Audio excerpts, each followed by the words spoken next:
E, Vitorino, se você me permite, existem pelo menos dois problemas diferentes com essa questão do nosso sistema eleitoral, né?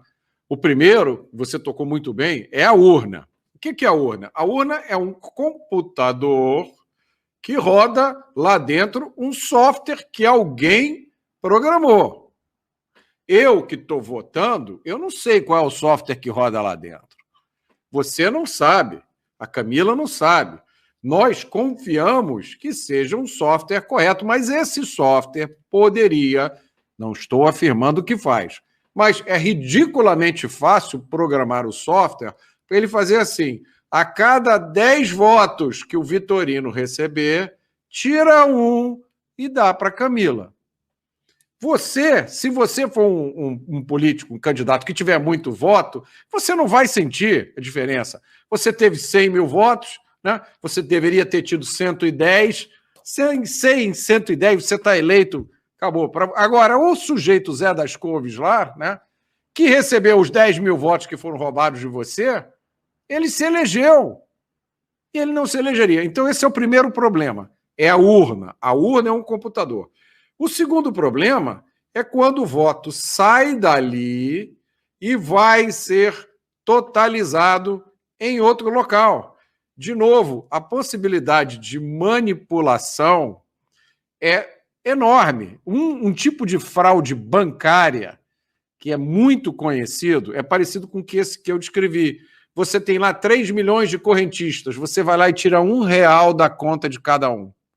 Ninguém dá falta, né? Você não vai saber que na sua conta tem R$1 a menos do que deveria ter. Mas se você tirar isso de 3 milhões de pessoas, alguém ganhou 3 milhões de reais. Então, o tipo de operação que pode ser feito, essa adulteração pode acontecer na urna e pode acontecer lá na hora da totalização. O fato é que não existe nenhuma forma de uma entidade independente verificar se as coisas estão batendo. É o que você falou, o cara traz lá uma urna, faz lá uma demonstração que não demonstra nada e apela para o argumento de autoridade, né? Eu sou autoridade. E aí, vale a pena também lembrar mais uma questão. No Brasil, ao contrário, por exemplo, dos Estados Unidos, as eleições elas são organizadas pelos estados. É uma federação de verdade. Cada estado tem o seu sistema eleitoral. Tem uns que querem fazer em papel, outros usam cartão perfurado, outros usam máquinas eletrônicas. Aqui no Brasil, a gente tem uma mesma entidade que regulamenta as eleições, planeja as eleições, executa as eleições, faz a apuração e a totalização dos votos, empossa os eleitos e, no caso de dúvida, é essa mesma entidade que julga os conflitos. Me parece que tem alguma coisa errada aí, né? Não só tem coisa errada, Mota, como eu diria o seguinte, a decisão do TSE de centralizar toda a apuração, passando por cima dos tribunais regionais eleitorais, para mim é, no mínimo, suspeita. Por que o TSE tem que indicar quem são os vereadores que foram eleitos lá em Tribobó da Cascatinha, não sei onde, no norte? Por quê? Por que isso passa por cima dos tribunais? Porque antes a totalização era feita pelos tribunais regionais eleitorais, era checado e mandava para o TSE, que fazia a totalização das eleições nacionais, presidente da República.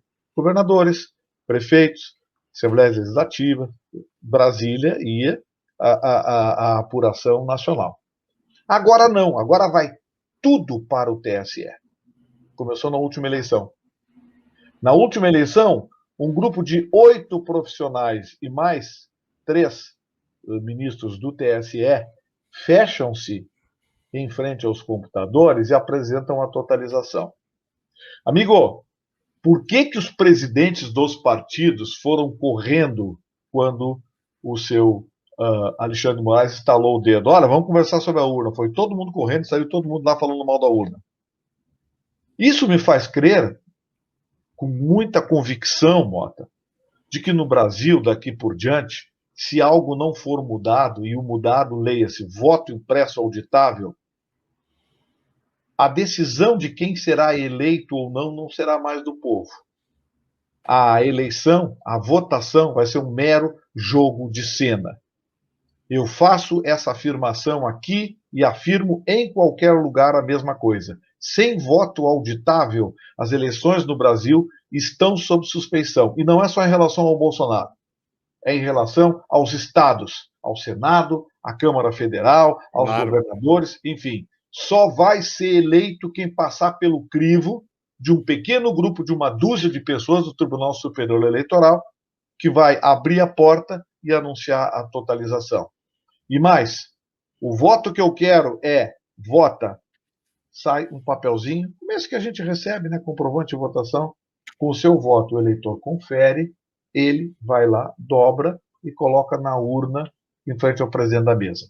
Foi assim durante um século no Brasil. Um século foi assim. Agora nós teremos a totalização. Muito bem. Mas quando acontecer casos como aconteceram, e muitos aqui no Brasil, então quando alguém diz, nunca teve nenhuma prova, teve muita prova sim, mas não tinha como apurar. Teve cidade com mais voto que morador. Todo mundo viu isso.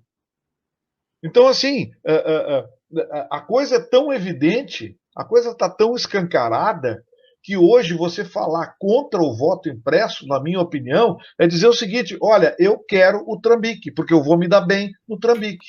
Essa é a realidade. Não existe um motivo, Mota, Camila, não existe um motivo razoável para a pessoa dizer, não quero, não quero. Mas vamos gastar 2 bilhões. Pô, eles lançaram agora na conta deles quase 4 bilhões. Então, assim, o próprio presidente Bolsonaro já disse, olha, avisei o Guedes, separa 2 bilhões.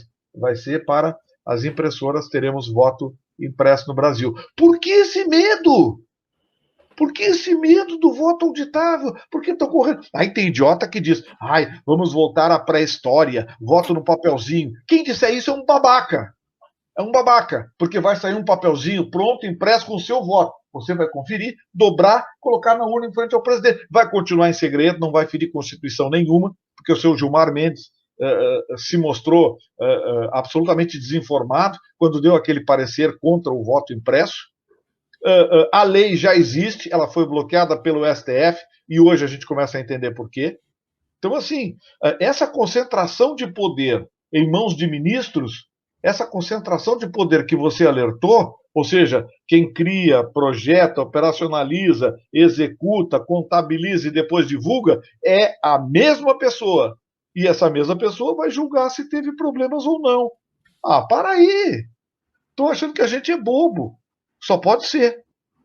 Muito bem observado, Vitorino. E até, eu queria até estender o seu raciocínio mais um pouco para dizer o seguinte: o que é democracia se não é o direito do cidadão escolher a forma com a qual ele quer ser governado, escolher a forma com a qual as instituições funcionam, inclusive escolher a forma com a qual os votos sejam contados?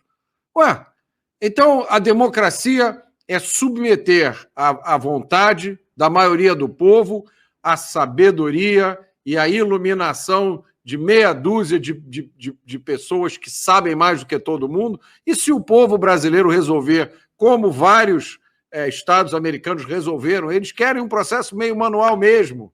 É isso que a gente quer. E aí é importante lembrar uma coisa. Antigamente, né, você deve ter pegado essa época, né, Vitorino? Eu peguei. O voto era no papel, tinha uma cédulazinha, você ia lá, escrevia.